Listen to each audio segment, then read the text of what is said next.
हरे कृष्ण। तो हम देख रहे हैं कि ये कितना सुंदर श्लोक है। ये ब्रह्मा जी यहाँ पे बोल रहे हैं। अम, तो ये एक्चुअली मतलब हम लोगों के लिए प्रैक्टिकली अप्लाई करने के लिए बहुत योग्य श्लोक है। और ये अभी हम लोग देख रहे हैं कि पिछले अध्यायों में और पिछले श्लोकों द्वारा जो बहुत सारे स्पीकर्स ने बताया है कि किस तरह ब्रह्मा जी ने गर्भोदकशाही का विष्णु का दर्शन किया। और साथ ही साथ केवल उतना ही नहीं, पूर्ण संपूर्ण वैकुंठ जगत है और जो भी सारे भगवान के जो अवतार है उनका दर्शन किया है, पूरा आध्यात्मिक जगत का दर्शन किया है। तो यहाँ पे ब्रह्मा जी ने सब कुछ देखा है। भगवान के अहेतु की कृपा से, भगवान की कृपा से ब्रह्मा जी को सब कुछ दर्शन हो चुका है वहां पे। अब यहाँ पे अभी भगवान मतलब भगवान के कृपावश ब्रह्मा जी ये भी देख पा रहे हैं कि भौतिक जगत के अलावा यहाँ पे ऐसे भी जीव है जो भौतिक जगत में सदैव मुक्त जीव वहां पे स्थित है। लेकिन इसके अलावा भी जो बद्ध जीव है, जो हमेशा अंधकूप में पड़े हैं, तो उनका भी उद्धार होना चाहिए। तो इसलिए भगवान इच्छा कर रहे हैं ना कि भौतिक जगत की सृष्टि हो।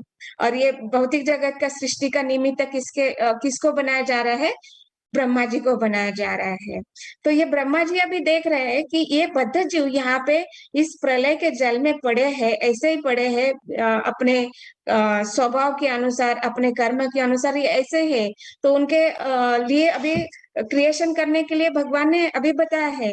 और उस जीव का क्या भाव है, वो क्या सोच रहा है, या वो कैसे कार्य करता है, ये ब्रह्मा जी को पहले ही भगवान ने ज्ञान दे दिया है। अब इस श्लोक में भगवान की स्तुति में, क्योंकि ये श्लोक का इस अध्याय का नाम क्या है? सृजन शक्ति के लिए ब्रह्मा द्वारा स्तुति। और अभी ब्रह्मा जी क्या कर रहे हैं कि भगवान की स्तुति कर रहे हैं।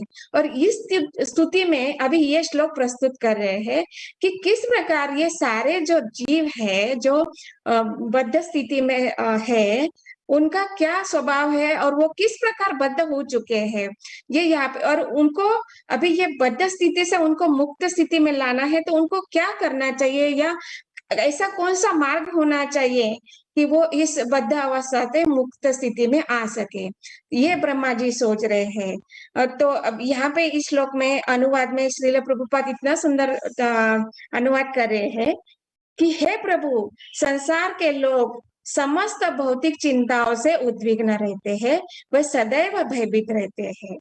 तो ब्रह्मा जी यहाँ पे स्तुति में कर रहे हैं कि हे भगवान, ये जो इस संसार के जो संसार, कितने संसार है? 14 संसार है ना, मतलब 14 लोक है। तो 14 लोक में जो जीव है, ये सारे क्या है ना, समस्त भौतिक चिंताओं से भरे हैं। हमेशा उनको भय और चिंता सताती रहती है, चाहे ब्रह्मलोक में हो या तलातल में क्यों न स्थित हो जीव। वो हमेशा चार जो चिंता है, जो चार मुख्य चिंता है, जन्म मृत्यु जरा व्याधि, ये तो चिंता रहती है। साथ ही साथ क्या बता रहे हैं कि सबसे बड़ा भय क्या उनके लिए? मृत्यु का सबसे बड़ा भय है। और आगे क्या बताया जा रहा है? भौतिक चिंता है। तो भौतिक चिंता क्या है? तो अगले लाइन में प्रभुपाद बता रहे हैं कि वह सदैव धन, शरीर तथा मित्रों की रक्षा करने का प्रयास करते हैं। तो वो हमेशा जीव यही सोचता है कि मेरे पास जो धन है उसको मैं कैसे रक्षा करूं, जो मेरा शरीर है मैं उसको कैसे ऐसे ही मतलब जिस अवस्था में है, यंग है तो मैं उसको ज्यादा यंग कैसे रखूं, मतलब बुढ़ापा नहीं आना चाहिए, ये कैसे प्रयास करूं, इसमें उसको चिंता रहती है कि नहीं बुढ़ापा नहीं आना चाहिए या कोई बीमारी नहीं आना चाहिए। इसी में वो चिंताग्रस्त होता रहता है और सोचता है कि हाँ ये मेरा मित्र है, ये मेरा परिजन है, ये सबों की रक्षा मैं कैसा कर सकता हूँ, या वो लोग मेरी कैसे रक्षा कर सकते हैं, यही सोचते रहते हैं, इसी में चिंताग्रस्त रहते हैं और इसका ही प्रयास करते रहते हैं अंतिम काल तक, मृत्यु के समय तक यही चिंता करते रहते हैं। मतलब सदैव धन, शरीर, मित्रों की रक्षा करने का हमेशा अंतिम श्वास तक प्रयास करते रहते हैं। और इससे क्या होता है? ये सारा, जैसे कि यह बताया जा रहा है कि ये इससे क्या होता है, वो व्यक्ति क्या होता है, शोक तथा अवैध इच्छा और सात सामर्थ्य से पूरित रहते हुए भी वो मैं तथा मेरे नश्वर धारणाओं पर दुराग्रह को आधारित उसके ऊपर आधारित हो जाता है। कैसे आधारित होता है कि मैं ही अपने धन की रक्षा कर सकता हूँ, या मैं ही अपने शरीर की रक्षा कर सकता हूँ, या मेरे ही परिजनों की रक्षा मैं ही कर सकता हूँ। इससे क्या होता है, वो शोकग्रस्त हो जाता है और वो जो अलग अलग अवैध इच्छा करने लगता है। कैसे अवैध इच्छा, मतलब वो अगर तरुण है तो वो यही सोचता है कि मैं हमेशा के लिए तरुण बना रहूं। लेकिन ऐसा है क्या? क्योंकि भगवान ने ये जो सृष्टि बनाई है, ये कैसी है ये सृष्टि, ये भौतिक जगत कैसा है, दुखालयम अशाश्वतम है। इसमें हमेशा दुख ही दुख मिलने वाला है। और ये कैसा है, अशाश्वतम है, इसका कोई शाश्वतता नहीं है। कभी भी एक क्षण में भगवान ने एक चुटकी बजाए तो वो प्रलय आ सकता है और पूर्ण विनाश हो सकता है। लेकिन इसलिए इसको कहा जाता है कि अवैध इच्छा, मतलब जो विधि विधान है, जो नियम है, उसको तोड़ के हम अपना नियम बना लेते हैं कि नहीं नहीं, मुझे बुढ़ापा नहीं आना चाहिए, या शरीर में कोई विकार नहीं होना चाहिए, या कोई वृद्धावस्था नहीं आना चाहिए, या कोई उसमें बीमारी नहीं आना चाहिए। लेकिन ऐसा है क्या? नहीं, ये भगवान ने ऐसा ही बनाया है कि इसमें विकार आने ही वाले हैं। तो यहाँ पे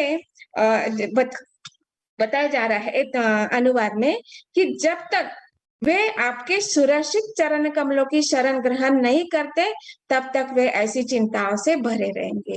ये ब्रह्मा जी यहाँ पे भगवान की स्तुति में बता रहे हैं कि ये जीव जो है ना, हमेशा शोक में रहेंगे, चिंताग्रस्त रहेंगे, भयग्रस्त रहेंगे। लेकिन कब तक रहेंगे? यावत, यावत यहाँ पे दो बार प्रयास मतलब प्रयोग किया गया है, यावत शब्द। यावत मतलब तब तक। कब तक? जब तक भगवान के चरण कमलों की शरण ग्रहण नहीं कर लेता, तब तक। इसलिए यावत शब्द दो बार यूज किया गया है।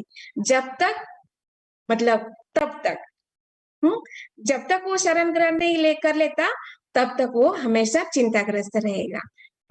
तो यहाँ पे श्रील प्रभुपाद तात्पर्य में बहुत सुंदर तरीके से बता रहे हैं। ये एक्चुअली हमें जीवन में आत्मसात, अपने जीवन में, मतलब हम बोलते हैं ना, बहुत सारा इंफॉर्मेशन है लेकिन ट्रांसफॉर्मेशन नहीं होता है। तो ये श्लोक है ना, एक्चुअली ट्रांसफॉर्मेशन के लिए है कि हम कैसे हम अपने जीवन को बदल सकते हैं, और कैसे, जैसा हमारा जो स्वरूप है, क्या स्वरूप है हमारा? स्वरूप है जीवेर नित्य स्वरूप, कृष्णेर नित्य दास। भगवान का दास जो हमारा, जो हमारी स्वभाव है दासता, इसको हम प्राप्त कर सकते हैं। और कैसे हो सकता है? जब हम अपने स्वभाव को जान पाएंगे, और हमारा स्वभाव है सच्चिद आनंद। और सच्चिद आनंद स्वभाव को हम कैसे प्राप्त कर सकते हैं?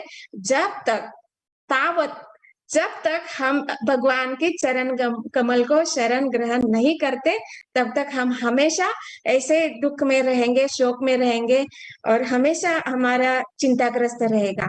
तो प्रभुपाद यहाँ पे बता रहे हैं कि दो प्रकार के व्यक्ति यहाँ पे बताए जाए। एक तो भौतिक में जो है, मतलब साधारण जीव, और दूसरा है भक्त का। यहाँ पे दो व्यक्तियों का कंपैरिजन हो रहा है। तो इसको हम पहले देखेंगे कि भौतिक जो व्यक्ति है वो किस प्रकार चिंता में रहता है, वो क्या सोचता है।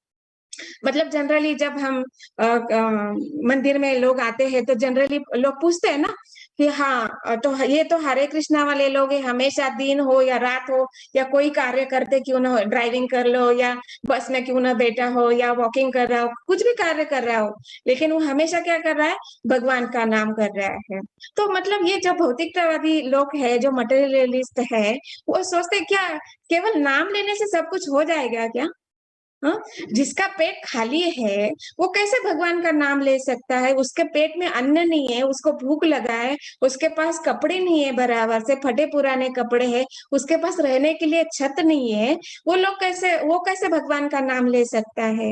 ये यहाँ पे प्रश्न प्रभुपाद जी तात्पर्य पूछ रहे हैं।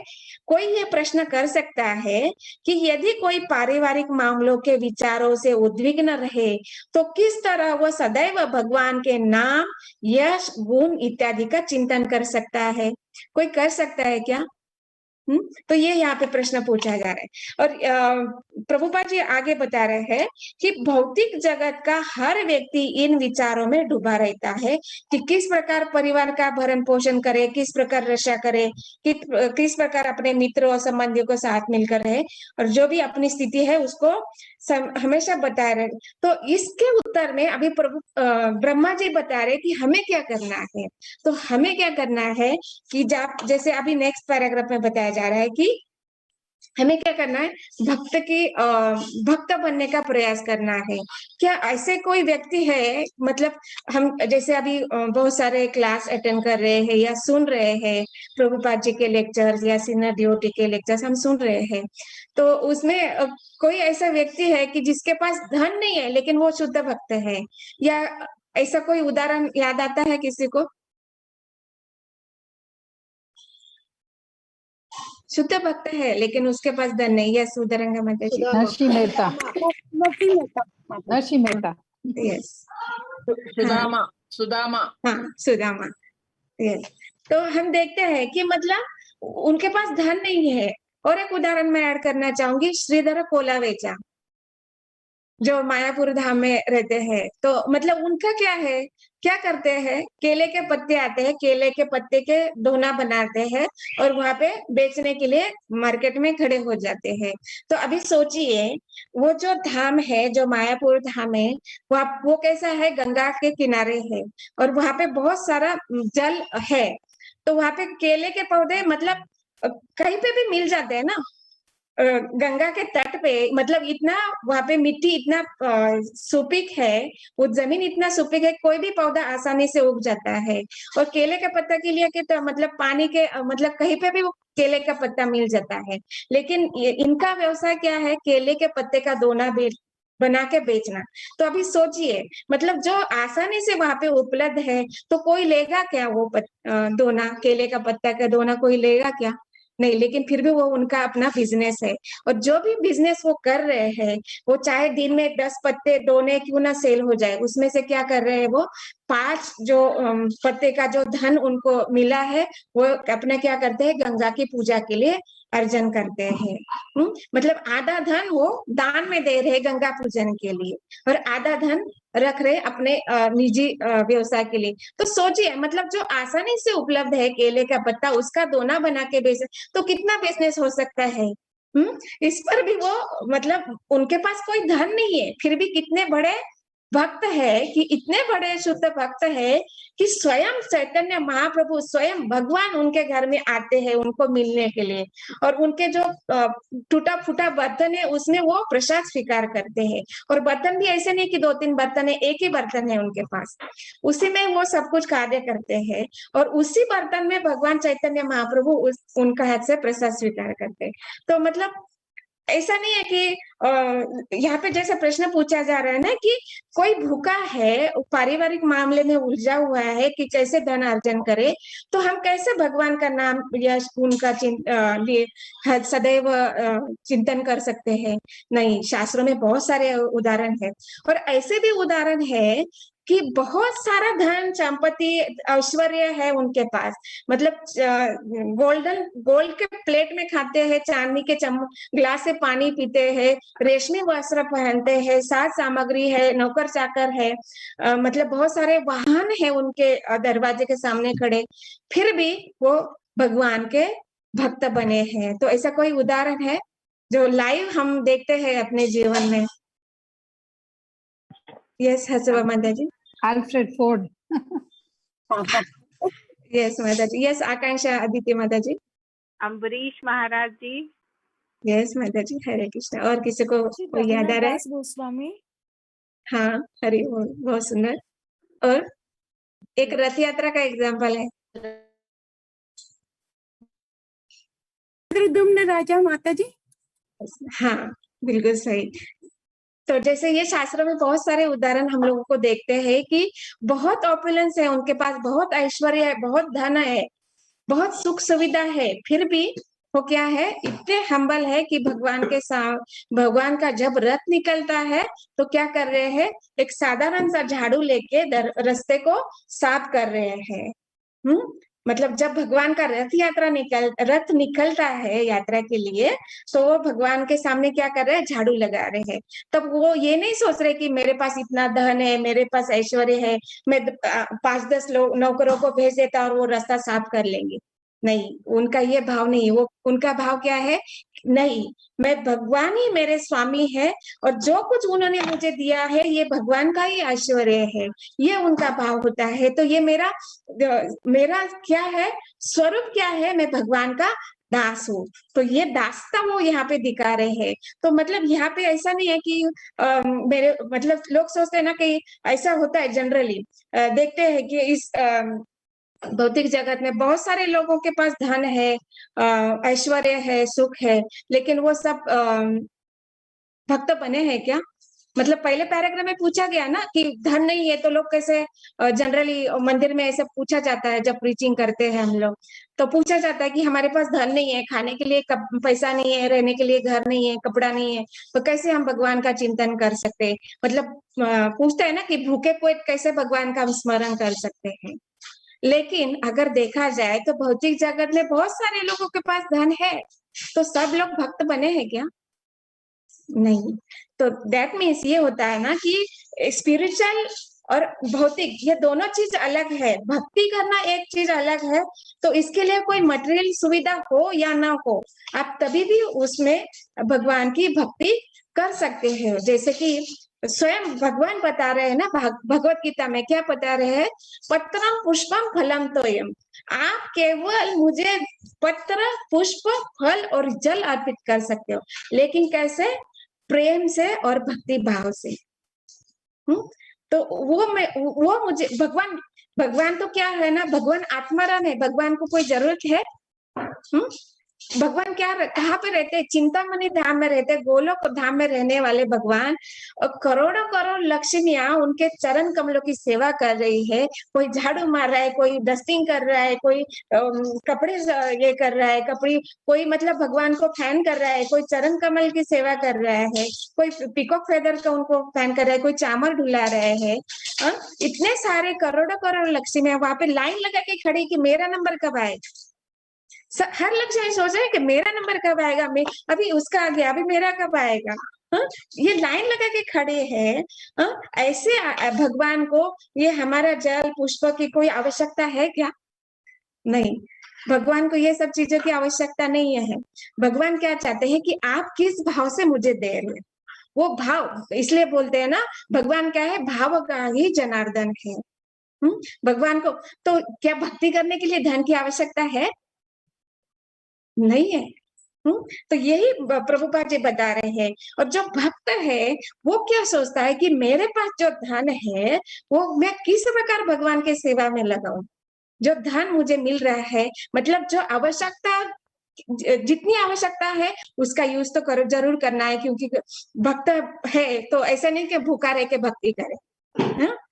भूखा भी रहना है, भक्तों को भूखा भी रहना पड़ता है, मतलब वो इच्छा अनुसार होता है। कभी मतलब जब हम उसको व्रत व्रत कहते हैं, जैसे एकादशी है, तो ऐसा नहीं कि हाँ एकादशी है तो हम बहुत सारा, हमारे पास धन है, ऐश्वर्य है, बहुत सारा खाना उपलब्ध है, तो हम 11 प्रकार के रस बना के खाए। नहीं, भगवान क्या बोल रहे हैं, भगवान को एकादशी व्रत बहुत प्रिय है, और जो भक्त ये व्रत करता है, मतलब ये क्या है ना कि मतलब जानबूझकर, मतलब इच्छा के अनुसार भगवान के लिए भूखा रहना। तो ये भगवान को बहुत स्वीकार्य है और भगवान इसको स्वीकार करते हैं। तो ऐसा नहीं है ना कि ऐश्वर्य है तो बस ऐसे खा लो। तो ये भगवान भक्त का भाव होता है। तो इसलिए भगवान बोलते हैं, ब्रह्मा जी स्तुति में कह रहे हैं कि भगवान का शुद्ध भक्त कभी भी अपने आप को घर का स्वामी नहीं मानता। वह हर वस्तु भगवान के सर्वोच्च नियंत्रण पर छोड़ देता है, अतः उसे अपने परिवार के भरण पोषण अथवा परिवार के हितों की रक्षा करने का कोई भय नहीं सताता। वो पूर्णतः सरेंडर होता है। वो ये नहीं सोचता है कि मैं अगर सरेंडर हो गया और भगवान के लिए सब कार्य करने लगा तो मेरा परिवार का पालन पोषण कैसे होगा, या मैं धन कैसे अर्जन करूंगा, ये सब कोई चिंता उसका नहीं सताता है। क्योंकि हम देख रहे हैं ना कि प्रभुपाद ने अपने जीवन में कैसे किया है। प्रभुपाद जी ने क्या किया, जैसे कल शत्रुघ्न प्रिया माता जी ने बहुत सुंदर तरीके से बताया कि स्वयं प्रभुपाद जी कहाँ पे थे, वृंदावन धाम में श्री श्री श्री राधा दामोदर मंदिर में है, उनको भगवान का प्रसाद महाप्रसाद वहां पे मिलता था, और इतना मतलब थे वहां पे, आराम से रह सकते थे ना। कोई सोचिए, अगर हमें कोई बोलेगा कि आप बस वृंदावन धाम में जाके रहो, कोई भी मंदिर में जाके रहो, आपको 3 टाइम का प्रसाद मिलेगा, कपड़ा मिलेगा, आराम सोने के लिए आराम कमरा मिलेगा, तो कोई होगा क्या? वो ऐसा नहीं चाहेगा कि नहीं नहीं मैं नहीं जाऊंगा। ऐसा कोई है क्या? अगर किसी भक्त को बोले जाए ये सब चीजें आपको मिलने वाली, आप जाके रहो, तो कोई मना करेगा? नहीं करेगा। लेकिन ये प्रभुपाद जी का भाव देखिए यहाँ पे, ये सब कुछ त्याग कर प्रभुपाद जी कहाँ गए हैं? वेस्टर्न कंट्री में। कैसे गए हैं? केवल 40 रुपए लेकर, एक भगवत गीता भागवतम को लेकर, 2 जोड़ी कपड़ा लेकर। इतना तकलीफ क्यों उठाए? क्योंकि उनको क्या है कि जो अपने गुरु महाराज के जो शब्द है, जो आदेश है, उनको फॉलो करना है, इसी विश्वास के साथ। और दूसरा, एक तो पहला विश्वास अपने गुरु के ऊपर, और दूसरा विश्वास क्या है? भगवान का रक्षा करने का वचन देते हैं भगवान, भक्त का रक्षा करने का, इसी विश्वास के ऊपर भगवान प्रभुपाद जी ने ये सब किया है।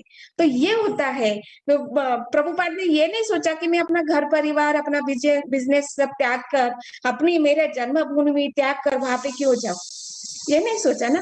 तो ये होता है भगवान भक्त का भाव। वो ये नहीं सोचते कि मेरा रक्षण कैसा हो। प्रभुपाद जी ने ये नहीं सोचा कि मैं 40 रुपए लेकर जा रहा हूँ अमेरिका जैसे कंट्री में, विदेश जैसा, वहां पे 40 रुपए क्या होता है, मतलब मुझे नहीं पता, वो मतलब शायद 1 या 2 रुपए ज्यादा से ज्यादा हो सकता है। तो उस टाइम पे तो $1 ही होगा। हाँ 40 रुपया। तो सोचिए, मतलब 1 रुपया लेके कोई व्यक्ति जा सकता है क्या? और अभी देखिए, मतलब ये उनका अपने गुरु और भगवान के ऊपर विश्वास ही है ये सब कुछ। तो आज कितना करोड़ करोड़ का प्रॉपर्टी है। तो ये होता है भगवान का भक्त का भाव, वो कोई चिंता नहीं उसका रहता है। और यहाँ पे आगे बता रहे हैं प्रभुपाद जी कि इस शरणागति के कारण उसे संपत्ति के प्रति कोई आकर्षण नहीं रह जाता है। जब वो शरणागत हो जाता है तो चाहे कितना भी संपत्ति क्यों ना आए, उसका कोई उसको आकर्षण नहीं होता है, क्योंकि वो क्या सोचता है कि ये जो संपत्ति अभी मुझे मिल रही है, क्योंकि ये भक्त बनने की बात है कि जब वो उसको जो ऐश्वर्य या सुख या धन जो मिल रहा है, वो क्या हो रहा है, ये भगवान की कृपा मुझे के वजह से मुझे मिल रहा है। और वो अभी उनका सोच क्या हो रहा है कि किस प्रकार मैं भगवान के सेवा में लगाऊं। मतलब यहाँ पे लक्ष्मी, माता लक्ष्मी मुझे आशीर्वाद प्रदान कर रही है कि जो लक्ष्मी है वो नारायण की सेवा में मैं किस प्रकार लगाऊं। ये उनका सोच यहाँ पे बदल जाता है। मतलब यहाँ पे क्या हो रहा है? ट्रांसफॉर्मेशन हो रहा है, जो इन्फॉर्मेशन है उसका ट्रांसफॉर्मेशन हो रहा है कि मैं किस प्रकार भगवान के सेवा में अपने जो धन है, ऐश्वर्य है, उसको वो अपने इंद्रिय तृप्ति में नहीं लगा रहता है। तो ये यहाँ पे डिफरेंस बता रहे हैं। लेकिन उसी अगर उसके कंपैरिजन में देखे कि कोई मटेरियल व्यक्ति है और उसको कोई धन मिलता है, तो वहां पे बताया जाता है कि उनको जो धन मिलता है वो माया शक्ति के आशीर्वाद से मिलता है। लो, आपको धन चाहिए ना, लो इसमें इंद्रिय तृप्ति में लगे रहो। ये वो मतलब माया शक्ति का भाव होता है। मतलब जनरली हम लोग देखते हैं ना कि जो जिसके पास धन है वो क्या सोचता है, चलो आज इस होटल में जाएंगे, कल ये हिल स्टेशन में जाएंगे, कल फॉरेन का ट्रिप में जाएंगे, आज ये गाड़ी है, ये बड़ा गाड़ी लेंगे। मतलब आज नैनो है तो कल हम लोग कोई वॉल्क्सवैगन या जो भी मर्सिडीज है उसको लेंगे। उसके बाद फिर फरारी ले लेंगे। अभी 1 BHK है, 2 BHK है, तो अभी चलो 5 BHK लेते हैं, विथ स्विमिंग टैंक ले लेते हैं, या फिर हेलीपैड वाला एक फ्लैट ले लेते हैं। तो ये होता है, मतलब क्या सोचता है ना कि जो मटेरियलिस्ट लोग हैं उनको ये माया शक्ति देती है ऐश्वर्य। किस लिए देते हैं? कि अगर आप और भी फंसना चाहते हो तो माया देवी तो देने के लिए तैयार ही है ना। लेकिन ये यहाँ पे ये बताया जा रहा है कि भक्त क्या होता है, वो अपना जो भी धन है, ऐश्वर्य है, वो भगवान के सेवा में आयोजित कर रहे हैं। जैसे बहुत सारे उदाहरण हम यहाँ पे देख रहे हैं इस भागवत ग्रंथ में, भागवत पुराण में। तो ये होता है शुद्ध भक्त का। और वो क्या होता है, आगे पैराग्राफ में प्रभुपाद जी बहुत सुंदर बता रहे हैं कि हो सकता है शुद्ध भक्त भी सामान्य व्यक्ति की तरह धन जोड़ने के प्रति आकृष्ट होता हो, किंतु अंतर यह है कि भक्त भगवान की सेवा हेतु धन अर्जित करता है। मतलब जो भक्त है, भले वो शुद्ध भक्त है, लेकिन वो क्या कर रहा है, जॉब कर रहा है, किस लिए, धन अर्जित करने के लिए। तो दैट मीन्स ये नहीं होता है कि वो अपने इंद्रिय तृप्ति के लिए या परिवार के रक्षा के लिए धन कमा रहे। वो क्या कर रहे हैं कि मैं किस प्रकार अपने धन को उपयोग करूं। लेकिन वो अगर परिवार के लिए भी धन मतलब याजन कर रहा है, उसका उपयोग कर रहा है, तो उसका सोच ये होता है कि ये जो मेरे परिवार वाले हैं, ये मेरे साथ आए, दैट मीन्स ये भगवान का कोई तो प्लान है कि मैं इनका सेवा करूं। तो मतलब वहां पे भी वो उसका क्या भाव आ जाता है कि सेवा भाव आ जाता है। तो ये होता है फर्क। मतलब सामान्य व्यक्ति क्या करता है, अपने इंद्रिय भोग के लिए करता है, लेकिन भक्त क्या होता है, भगवान के जो सेवा है उसके लिए लगाता है। तो इस तरह भक्त के लिए धन का अर्जन चिंता का कारण नहीं बनता है। तो वो मतलब जैसे बताया जाए ना, अत्याहार प्रयाश्च, तो वो अत्याहार नहीं करता है और उसके लिए कोई गधा मेहनत भी नहीं करता है। मतलब जितना जरूरी है मेहनत तो करना ही पड़ता है, ऐसे नहीं कि बिना प्रयास से हमें कृपा प्राप्त होने वाली है। जैसे कल भी माता जी ने बताया ना कि जब तक भगवान की कृपा नहीं होती है, मतलब जब तक हमारा प्रयास भगवान नहीं देखते, तब तक भगवान अपनी कृपा बरसाते नहीं है। तो मतलब प्रयास तो करना है। कृष्ण भावना भावित होने पर भी हमें प्रयास करना ही है। किस लिए प्रयास करना है, अपनी आध्यात्मिक प्रगति के लिए हमें प्रयास करना है। तो चाहे धन हो, ऐश्वर्य हो या परिजनों के लिए कोई कार्य क्यों ना हो, ये तो हमें करना ही है, क्योंकि हम इस भौतिक जगत में है। भौतिक प्रकृति से हम छूट नहीं सकते। उनके जो नियम है, उनके जो विधि विधान है, उससे हम बच नहीं सकते। लेकिन उससे कैसे बच सकते हैं, जब हम अपने दृढ़ता को बनाए रखते हैं, अपने जो स्वरूप है उसको बनाए रखते हैं। और जब हम भगवान की चरण कमलों को शरण ग्रहण करते हैं, तो माया क्या करती है, चलो अभी ये भगवान का भक्त बन गया है। तो जैसे प्रभुपाद जी बोलते हैं ना, ये जो गले में पट्टा है ना, जैसे कुत्ते के गले में पट्टा है, तो हम क्या सोचते हैं, इसका कोई मालिक है। तो ये जो गले में हमारे पट्टा है ना, ये तुलसी माला, तो ये देखने के बाद सब मतलब यहाँ तक कि यमराज भी सोच लेते हैं कि अरे ये भगवान का दास है। तो ये पट्टा जब हमारे गले में आ जाता है, तो हमारी दासता सिद्ध हो जाती है। इसके लिए हमें कोई प्रयास करने की आवश्यकता नहीं होती है। तो इसलिए यहाँ पे बताया जा रहा है कि हमें कोई चिंता या अर्जन की कोई चिंता नहीं होती है, जबकि सामान्य व्यक्ति के लिए बहुत चिंता रहती है। एक तो मतलब किसी के पास 99 रुपीज है, तो वो सोचता है कि मैं इसको 100 कैसे बनाऊं। उसके लिए वो बहुत गधा मेहनत करता है कि अभी 1 रुपया उसमें जोड़ दूंगा तो 100 बन जाएगा। लेकिन वो ये नहीं सोच रहा है कि 100 बनने के बाद क्या करने वाला है। उसके पास फ्यूचर के लिए कोई प्लान नहीं है। हाँ, मतलब हो जाएगा 100 बन जाएगा, उसका मृत्यु हो जाएगा। फिर जो बचा पैसा है उसमें परिवारजन झगड़ा करेंगे, पत्नी बोलेगी मुझे चाहिए, बेटा बोलेगा मुझे चाहिए, और फिर वो झगड़ा हो जाएगा। तो मतलब उनके पास ये फ्यूचर का कोई प्लान नहीं होता है। लेकिन भक्त के पास पूरा प्लान है कि मैं इस जन्म में क्या करने वाला हूँ, अगले जन्म में क्या करने वाला है, और इसका रिजल्ट मुझे क्या मिलने वाला है, ये पूरा उसके पास है। चूंकि भक्त हर वस्तु को भगवान की सेवा के रूप में स्वीकार करता है, अतः धन संग्रह रूपी विषदंत उखाड़ दिए जाते हैं। तो यहाँ पे बताया जा रहा है कि ये जो धन संग्रह रूपी जो है ना, विषदंत कहा जाता है। मतलब जब तक हम इस जो धन हमें प्राप्त हुआ है, इसको अगर भगवान की सेवा में नहीं लगाया जाता है, तो इसका कंपैरिजन किससे किया गया है, जो विषैला सांप है उसके जो विष दंत है उसके समान है। अगर उसका उपयोग हम भगवान की सेवा में नहीं करेंगे, तो उसका दुष्परिणाम हमें भोगना ही पड़ेगा। मतलब वो धन जो है वो विष का धन का रिप्रेजेंट करेगा, और वो हमें डसेगा। और उसका प्रभाव कैसे होगा, उसका प्रभाव इतना घातक होगा कि मतलब सीधा वो अंधकूप में गिर जाएगा।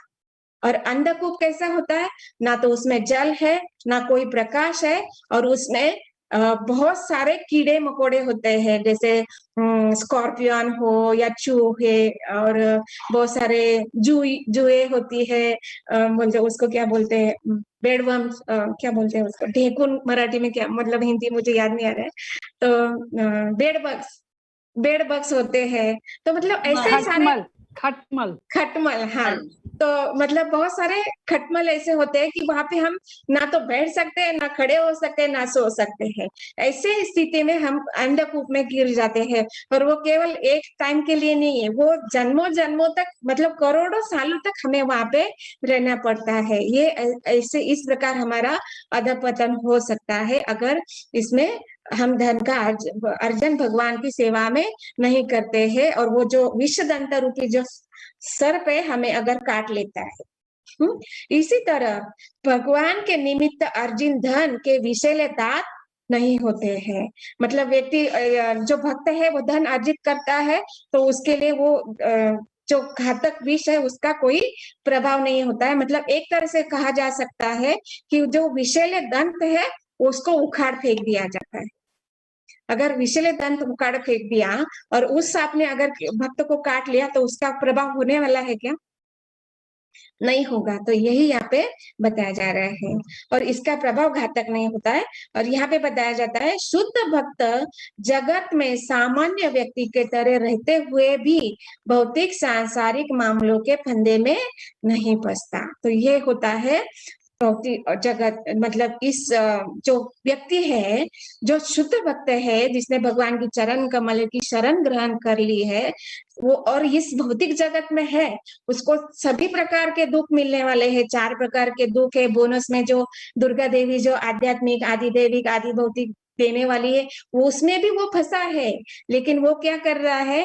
केवल भगवान के लिए ही सारे कार्य कर रहा है, वो किसी भी भौतिक मामले में नहीं फंसता है। जैसे कि हम देख रहे हैं अभी, जैसे सुदामा का उदाहरण है। उनको तो कोई मतलब इच्छा नहीं थी कि भगवान के पास जाके मैं धन मांगू, लेकिन वो अपना पत्नी का इच्छा का मान रखते हुए वो जाते हैं। और लेकिन वहां पे मांगते हैं क्या? कुछ बोलते हैं भगवान को, नहीं मुझे धन दे दो करके ऐसे बोलते हैं क्या? नहीं, ये होता है भक्त का भाव।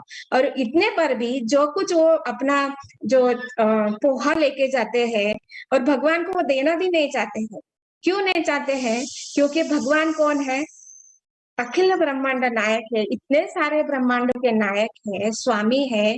और द्वारका में देखा जाए तो 16,108 महल है, और इतने ऐश्वर्य से भरे हैं कि मतलब वहां पे कोई जाकर गिनती भी नहीं सकता। कोई सीए जाके वहां पर अगर ऑडिट करना चाहेगा तब भी वो नहीं कर सकता। इतना ऐश्वर्य है, इतना धन है। और वो सुदामा सोच रहा है कि एक तो उसके पास खाने के लिए कोई, कभी कभी ऐसा होता था कि खाने के लिए भी कोई नहीं है, कुछ नहीं है। कपड़ा भी एक जोड़ी है जो पहना हुआ है, वो भी फटा पुराना है, मतलब बहुत जीर्ण जीर्ण हो चुका है। ऐसी परिस्थिति में वो भगवान से मिलने जाते हैं, और भगवान क्या कर रहे हैं? उनका इतना आदर सत्कार कर रहे हैं कि स्वयं उनके चरण कमल को धो रहे हैं। और कहाँ पे बिठा रहे? अपने खुद के आसन पर बिठा रहे हैं। और स्वयं लक्ष्मी जो रुक्मिणी जी है, जो महारानी है, वो क्या कर रही है? उनको पंखा कर रही है सुदामा को। क्योंकि पति जब सेवा करने लगता है तो पत्नी का भी धर्म बनता है ना कि कुछ सेवा करे। तो देख, लक्ष्मी उनका सेवा कर रही है। तो यहाँ पे जो उनका मित्रता का स्वभाव है, तो इस स्थिति में मतलब कोई भी हो सोचेगा क्या कि मैं जो पोहा लेके आए हूँ छोटा सा पोटली में, जो गांठ मार के इधर कमर में लटका के रखा है, वो देना चाहेगा क्या? पहली बात तो वो इतना धूल से ये हो जाता है, क्योंकि चल के आते हैं, राइट? वहां पे कोई सुविधा नहीं है, उनके पास धन ही नहीं, तो वो किस सुविधा को करेंगे? चल के आते हैं, तो चलने में धूप, बारिश, वर्षा आती है, और उस समय पसीना भी आता है। तो वो पसीने से थोड़ा सा जो पसीने का बदबू है वो भी थोड़ा सा उसमें पोहा में जुड़ जाता है। तो वो सोचेगा कि ऐसे पोहा मैं भगवान को दूं, वो नहीं चाहता है। लेकिन भगवान क्या करते हैं? नहीं, वो जितना छुपाना चाहते हैं भगवान उतना ही उसको निकालना चाहते हैं। मतलब थोड़ी से वहां पे रेसलिंग हो जाती है, वो सुदामा पीछे जाते हैं, भगवान और आगे जाते हैं। तो ये थोड़ा सा लड़ाई हो जाती है वहां पे। और भगवान क्या करते हैं? भगवान वो छीन लेते हैं, और भगवान उसको क्या करते हैं? एक मुट्ठी खाते हैं। तो भगवान बोलते क्या स्वादिष्ट है, वाह, इसका जैसा स्वाद मैंने आज तक नहीं चखा है, कितना स्वादिष्ट है। तो दैट मीन्स क्या, भगवान उस जो पोहा है उसमें जो पसीने का धूल, मिट्टी का स्मेल, उसको चख रहे नहीं, वो जो सुदामा का जो भाव है, जो मित्रता का भाव है, उसको चख रहे हो। तो ये है भगवान। और क्या कर रहे हैं, जैसे एक मुट्ठी खा लेते हैं, बहुत संतुष्ट हो जाते हैं, और जैसे है दूसरा मुट्ठी लेने लगती है तो क्या करते हैं, रुक्मिणी माता जी उनको हाथ पकड़ लेती है। बस अभी मैं पूरी तरह से बैंकरप्ट हो चुकी हूँ, अभी मेरे पास कुछ नहीं है देने के लिए अभी मेरे पास कुछ नहीं है देने के लिए, बस इतना काफी है। और दूसरे शब्दों में बोलती है कि हमें भी वो चखना है, हमारे लिए भी थोड़ा सा बचाइए, एक प्रकार से ऐसे बोलती है। तो ये है भगवान की भक्त के ऊपर कृपा। और ये जो सुदामा फिर कुछ नहीं बोलते हैं, बात करते हैं, मित्रवत जो संवाद है उनका, जो पिछले का जो हम लोगों ने क्या क्या किया था गुरु के आश्रम में रहते हुए, वो सब बातें करते और बिना कुछ मांगे वहां से चले जाते। और जैसे ही अपने गांव पहुंचते हैं, क्या होता है, बड़ा सा महल, बड़ा से बहुत सारे रथ उनके गेट के सामने खड़े हैं, बहुत सारे दास दासिया, बहुत सारे सुंदर अलंकार वस्त्र के सहित वहां पे इर्द गिर्द घूम रहे, कुछ कोई सेवा कर रहा है, कोई पौधों को पानी डाल रहा है, कोई झाड़ू लगा रहा है, कोई सुगंधित अत्तर छिड़क रहा है, कोई फूलों की वर्षा कर रहा है, ये सारा वहां पे हो रहा है। और बहुत सुंदर एक युवती सामने आती है जो बहुत रेशमी वस्त्र कपड़े, रेशमी वस्त्र परिधान किए, बहुत सारे अलंकार से सज्जित है, सुगंधित अत्र छिड़के हुए, और ऐसे श्री वहां पे सामने आती है। और वो सुदामा सोचने लगती, ये कौन है, पता नहीं, मतलब कुछ देखा दुखा सा दिख रहा है, लेकिन समझ में नहीं आ रहा है ये कौन है करके। और फिर बाद में जब उनकी पत्नी बोलने लगती है कि मैं हूँ आपकी पत्नी, तभी वो समझ में आते। और जैसे वो बहुत उनके बहुत मन में बहुत खुशी होती है कि भगवान ने ये सारा ऐश्वर्य दिया है, लेकिन दूसरे क्षण वो पुनः नर्वस हो जाते हैं, उदास हो जाते हैं। क्यों? क्योंकि वो सोच रहे हैं कि भगवान ने मुझे तो इतना ऐश्वर्य दे दिया है, लेकिन इस ऐश्वर्य के भाव में मुझ में ये भाव नहीं आ जाए, गर्व नहीं आना चाहिए कि मैं, देखिए मेरे में ये अहंकार नहीं आना चाहिए कि देखिए ऐसे भगवान का मैं मित्र हूँ, कि भगवान को एक मुट्ठी पोहा देने से भगवान ने मुझे इतना सारा ऐश्वर्य दिया है। ये अहंकार, ये गर्व मुझ में नहीं आना चाहिए। इसलिए वो भगवान से वहीं पे प्रार्थना करते हैं कि हे भगवान, आप मेरे ऊपर कृपा कीजिए कि मुझ में कोई गर्व या अहंकार नहीं आना चाहिए, कि मैं इतना आपका बहुत सच्चा आपका मित्र तथा भक्त हो, ये अहंकार मुझ में नहीं आना है। ठीक वैसे ही जैसे यहाँ पे ब्रह्मा जी प्रार्थना कर रहे हैं, क्या प्रार्थना कर रहे हैं कि हे भगवान, आपने तो मुझे पूरा ज्ञान दे दिया है कि किस प्रकार सृष्टि करना है, किस प्रकार हर वस्तु स्थित करनी है, ये पूरा ज्ञान दे दिया आपने, पूरा वैकुंठ का दर्शन मुझे दिया, आपके हर अवतारों को मुझे दर्शन कराया है, और अभी मुझे भौतिक सृष्टि करनी है।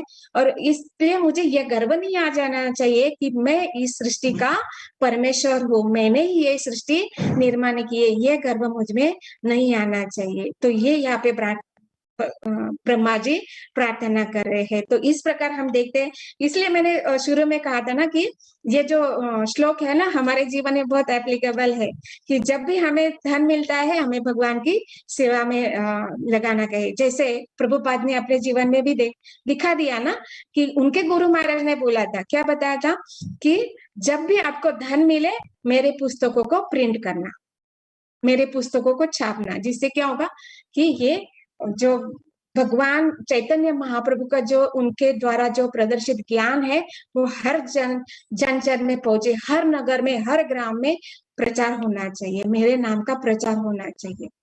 तो ये भाव होता है। और यहाँ पे लास्ट लाइन में प्रभुपाद जी बता रहे हैं कि शुद्ध भगत इस जगत में भी होते हुए भी सांसारिक मामले में नहीं पता। और एक मैं एनालॉजी यहाँ पे देना चाहूंगी, देखते हैं संत तुकाराम महाराज।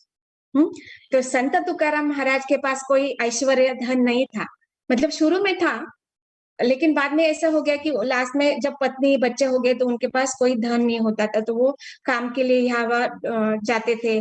तो कभी कभी किसी के खेत में रखवाली करने के लिए, या किसी के या घर में पानी भरने के लिए, ऐसे कोई भी जो भी सेवा उनको मिल जाती थी। लेकिन उनका मेन सेवा यही होता था, क्या? अखंड हरि नाम, केवल भगवान का नाम का जप करना। मतलब वो नाम लेते लेते कहीं पे भी चले जाते थे, किसी भी डोंगर में बैठ जाते थे, किसी भी जंगल में बैठ के वहां पे भगवान का चिंतन करते थे।